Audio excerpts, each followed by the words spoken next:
I invited my secret boyfriend to our daughter's birthday. Now my husband won't even talk to me. Hello, Reddit. My name is Dora. I am 28 years old. I've been married to my husband Henry for 4 years. We have a cute daughter together. She turned 3 not long ago. I have no idea where to begin with this. I feel ashamed. I realize what I did was wrong.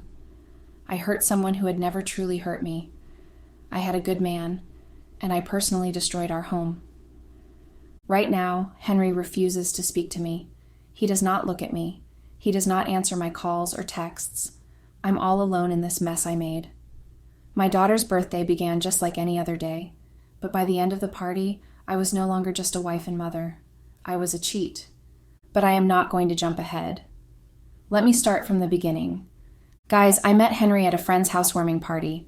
The event was small, nothing fancy. I almost didn't go that day, but I was bored at home and decided to attend. Henry wasn't loud or flashy. He was the type of person who stood in the corner and quietly observed everything, but his calm demeanor drew me in. He was different. He didn't try to impress anyone, which impressed me. We spoke for a while that day, just a little conversation, but something about him remained in my mind. I just couldn't get over him. A week later, the same friend who hosted the party gave him my contact, and he called. That's how it started. Henry was gentle, not the type of man to rush into things. He took his time. He listened to what I said, remembered little details about me, and always made me feel safe. After 6 months, we got serious. We dated for a year, and he asked me to marry him. I agreed without thinking twice. Our wedding wasn't the biggest, but it was beautiful and full of memories. I was happy. Everyone who saw us commented that we looked good together. Of course we were. I believed in us, and I thought we'd grow old together. Our first year of marriage was the best. We were too attached to each other like never before. We went out whenever we could. We stayed up late talking about minor issues. Then I became pregnant and everything changed. Henry was extremely supportive throughout the pregnancy. He was always present. He attended every clinic appointment. He helped me with everything. He made me feel loved. After we had our daughter, I stopped working. This was our plan. I would stay at home to raise her, at least for the first few years. Henry worked harder to ensure that we had everything we needed. He left early and returned late. Initially, I understood. I actually appreciated it, but after a while, I started to feel alone. I spent the entire day with a baby who I couldn't have a conversation with because she was too little. I cleaned, cooked, fed her, changed her diapers, and did the same thing every day. I began to feel invisible. Henry was constantly tired. We didn't talk much longer. He'd eat, watch some television, and then fall asleep on the couch. I didn't blame him, but I didn't know how to tell him I was feeling empty. I wanted him to notice me the way he used to. I wanted him to ask how I was feeling rather than how the baby was doing, but I remained quiet. I told myself it was only a phase. Perhaps it was, but I did not wait for it to pass. One day, I went to the supermarket near our home. It was just another normal afternoon. My daughter was asleep in the stroller, and I was picking out fruits when a man standing behind me mentioned mangoes. I laughed. It wasn't even funny, but I laughed because it felt good to be noticed. That man's name was Anthony. He wasn't like Henry. Anthony was funny and knew how to crack someone up effortlessly.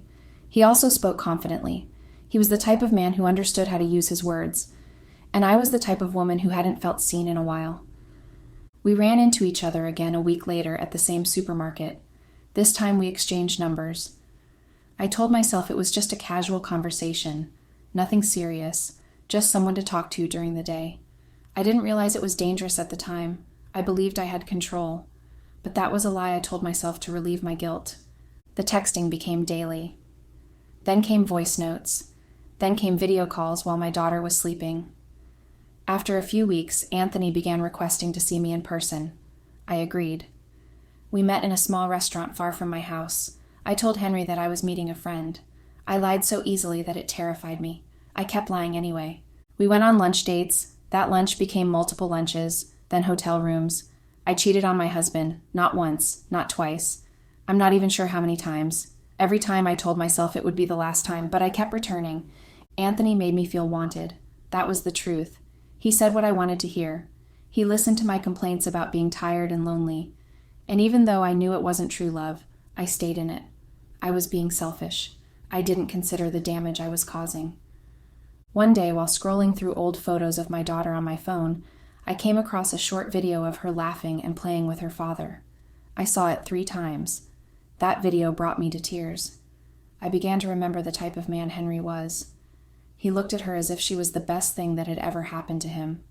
And I felt guilty, real guilt. I told Anthony that I wanted to slow things down. He agreed, but added that he missed me. I fell for it again. I did not stop. We continued our affair for 3 years. Henry had no idea about it. So guys, on my daughter's 3rd birthday, Henry and I decided to host a small party. Nothing fancy, just a party for kids and adults with some snacks and cake. Henry was not particularly involved. He simply told me to do what I wanted. I didn't find much meaning in it. I just assumed he was too busy to care. Then I made the biggest error of all. I invited Anthony. I told him he could come, but he should behave as if he was just a friend. He said he'd bring a gift and stay for a short time. I didn't consider it a big deal. But it was. I was both stupid and bold at the same time. What I didn't realize was that Henry had already found out. Several days before the party, I forgot to delete some chats.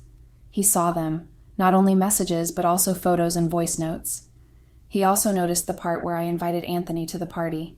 He saw everything, but he said nothing. Not a single word. He acted normally.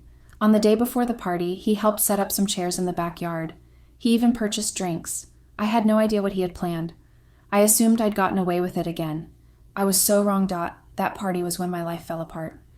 The day after I invited Anthony to the party, I was not nervous. I should have. But at the time, it seemed normal. I'd gotten used to hiding things. I had grown accustomed to lying and acting as if everything was fine. I told myself that Anthony would simply show up, drop a gift, greet a few people, and then leave. That was my plan, or at least what I had hoped for. Anthony kept telling me how he was happy to know that we will be together in public without feeling anxious.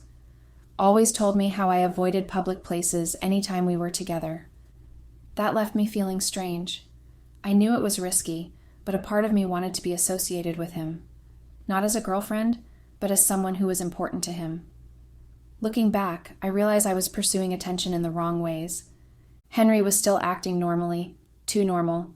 He even asked if we forgot to add anything on the list. He didn't smile much, but I assumed he was just tired from work. I didn't realize he'd already read everything, and the messages he saw were not pleasant. I had said negative things about him to Anthony, things I should not have said. I complained that he didn't make time for me, how he made me feel like a mother rather than a wife. I never thought those words would be seen by anyone else, but they were. He read them all, every word. He said nothing. I had no idea he had started watching me so closely. He stopped leaving his phone around. He changed the password for his laptop. He began locking the door to the small home office in our guest room. I thought it was work-related, but now I realize he was planning something. Anthony texted me every day before the party. He was curious about the arrival time. He inquired about what gift to purchase. He even sent me a picture of a small toy car to see if my daughter would like it. I replied with laughing emojis and told him to arrive around 2 p.m., like the other guests, and come with whatever gift he chooses. 2 days before the party, something strange happened. I tried to use Henry's phone to check on a delivery message from a food vendor, but he said he had already responded to it. Then he grabbed the phone from me quickly. It felt off. It was the first time he had acted like that with his phone, but I did not ask any questions. I had my own secrets, and I had no right to question him. The night before the party, we didn't say much.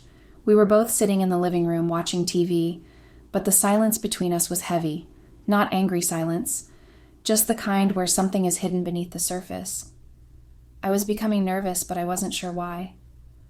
My daughter fell asleep early, while I stayed up past midnight decorating the backyard. Henry came out once, helped me tie some balloons, and then returned inside. I had no idea that would be our last quiet moment together. I woke up early on my daughter's birthday. It was on a Saturday morning. I wanted to put things in order before the guests start arriving. I got my daughter dressed her in a lovely pink dress. She smiled the entire time, thrilled with the cake and the gifts. Henry didn't speak much. He kissed her forehead and left to get some drinks. He returned an hour later, quietly placing them in the cooler. He didn't ask for assistance. He just did everything calmly. Around noon, I got my daughter dressed in a lovely pink dress. Guys, she loved the dress so much. In fact, she kept saying it to whoever cared to listen. It was very funny. So guys, guests started arriving with balloons and wrapped gift boxes for my baby. My daughter ran around with excitement. It was a sunny day, and everything looked perfect. I even told myself that perhaps nothing would go wrong. Maybe I could pretend everything was fine and deal with the guilt later. A few minutes after the party started, Anthony arrived. He held a gift bag in his hand, then walked up to where I was, smiled, and handed me the bag. I smiled back, as if we were just friends. He pecked my daughter in her cheeks and wished her a happy birthday, which she smiled. I was shaking slightly, not outwardly, but internally. I was terrified. Henry had not left the house since Anthony arrived. I wondered if he was inside changing clothes. Perhaps he had not seen him. I kept reminding myself to breathe, to act normally. Anthony tried to speak to me several times, but I kept walking away. I did not want anyone to notice anything. I could feel my heart beating quickly. Something did not feel right. Then Henry stepped out. He wore a plain shirt and jeans. He appeared calm. Too calm. He did not even look at me. He walked past everyone, plugged his laptop into the TV in the backyard, and stood next to it. Then he clapped his hands once and announced that he had created a short video of our daughter's photos and wanted to show it. I stood there smiling awkwardly. I thought it was sweet of him. I wondered if this was his way of reconnecting. But I was wrong. The TV turned on. For a few seconds it was a slideshow. Pictures of our daughter smiling, crawling, walking. I relaxed a bit. It felt safe. Then the screen changed. A screen recording of my chat with Anthony began to play. It started with one of my voice notes. My voice laughing softly, saying I missed him. Then it moved to screenshots. Dozens of them. Messages where I called Henry boring, where I said I wanted more, where I begged Anthony to come over when Henry was out of town. The guests froze. Some looked away. Some were confused. Anthony stood up slowly. I couldn't move. I couldn't breathe. I just stood there shaking. Henry didn't say anything. He didn't shout. He didn't curse. He just let the video play. After a few minutes, he picked up his car keys and walked out of the party. The party ended just like that. Anthony disappeared quickly. I didn't even see when he left. The guests started leaving one by one. No one said anything. Some shook their heads. Some looked at me with pity. Some just looked away. I sat on one of the plastic chairs, staring at nothing. My daughter was inside the house with one of the neighbors who had taken her away when the video started. The cake wasn't cut. The drinks weren't touched. The music stopped playing. That day was supposed to be a celebration, but it became the beginning of the end. After Henry walked out, everything felt quiet. Even though people were still there, no one was talking. The music had stopped. The laughter was gone. There was no more joy in the air, just shock. Some people were holding their kids' hands, walking quickly out of the compound. Some looked at me like they had just seen someone they didn't know. I wanted to disappear. My legs were shaking. I sat down slowly. I couldn't believe what just happened. The man I married, the man I thought was too soft to ever react strongly, had just destroyed me without raising his voice. The video had played everything, my voice, my messages, my pictures. Every word I thought was private had been shown to people who knew me. Friends, neighbors, even my cousins who came from another town. It was all there on the screen in the open. Anthony had left. I didn't see where he went. One minute he was standing behind the drinks table, the next he was gone. He didn't even look back. He didn't say a word to me. He just vanished, like he had never been there. Inside the house, my daughter was still playing, not knowing what had happened. One of our neighbors, an older woman, was helping her open a gift. I thanked her, and she gave to look at me before leaving with her husband. I could feel her pity. I didn't want it. I didn't want anything. I just wanted to close my eyes and wake up to a different day. I went into the kitchen, sat on the stool, and stared at the wall. My phone was in my hand. I kept refreshing my messages. Nothing from Henry. I called him once. It rang, but he didn't answer. I didn't try again. I knew he wouldn't. That night, I put my daughter to bed and stayed in the living room waiting. I kept thinking maybe Henry would come back. Maybe he just needed space. But he didn't return that night. The next morning, I discovered that his wardrobe was empty. His laptop was gone, a few shirts, his favorite sneakers, and his wristwatch, all missing. He had packed while I was busy planning a party that ruined everything. I checked our joint account. He had removed a large amount of money, not all of it, but most. I still had access, but it was clear he was making a move. He was taking steps quietly. That scared me more than anything. Then came the real blow. 2 days after the party, I got an email from a lawyer. It was short and clear. Henry had filed for divorce. He was requesting full custody of our daughter. He had screenshots of messages and voice notes as proof. He had attached everything. I felt like I couldn't breathe. I held my chest and sat on the floor, crying. It wasn't loud crying, just quiet sobs that wouldn't stop. I had broken something that couldn't be fixed. I had destroyed trust in the most painful way, and now I was going to lose my family. I tried calling him again, still no answer. I texted long messages, begging him to talk to me. I told him I was sorry. I told him I didn't love Anthony. I told him I was stupid. I said I was lonely. I said everything I could think of, but the messages were never read. He had blocked me. That same week, someone came to the house, a man in a suit. He said he was from Henry's lawyer. He handed me an envelope and walked away. Inside were more documents, property papers. Henry had put the house up for sale. It was in both our names, but he had already spoken to someone about buying it. I didn't even know he had started the process. He had planned everything. That night, I sat in the room that used to be ours. I looked around and remembered when we first moved in, how we painted the walls together, how we argued over where the bed should face, how he made jokes while fixing the curtains. All those memories felt like they belonged to someone else now. I tried to call Anthony too. I wanted to know why he left the way he did. Why didn't he even try to check if I was okay? But his number didn't go through. He had blocked me too. I sent him a message on social media. It didn't deliver. He had unfollowed me and removed me from everywhere. A week later, I saw his picture on someone's WhatsApp status. He was at a beach with another woman, smiling, drinking, living life like nothing had happened. I wanted to be angry, but I couldn't even feel it. I had no right to expect anything from him. He never promised me anything. I was the one who invited him into my life. I was the one who opened the door. Days passed slowly. I couldn't go out. I didn't answer calls. My daughter kept asking for her dad, and I didn't know what to say. I told her he was working, that he traveled for a job. She believed me, but every time she asked again, it hurt me more. One morning, a man came to the gate. He said he was the one buying the house. He wanted to check the kitchen size again before closing the deal. I stood there dumb, not knowing of what to do or say. I felt like I was sleepwalking. Everything was happening around me, and I had no control. The man looked around the living room and said it was a good house. He said he would repaint it and maybe change the tiles. I didn't say anything. I just stood there and listened to a stranger plan his life in what used to be my home.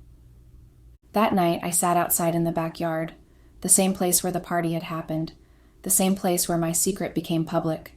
The balloons were gone, the chairs were gone, but I could still see everything in my mind, the look on people's faces, the quiet exit. Henry walked away without a word.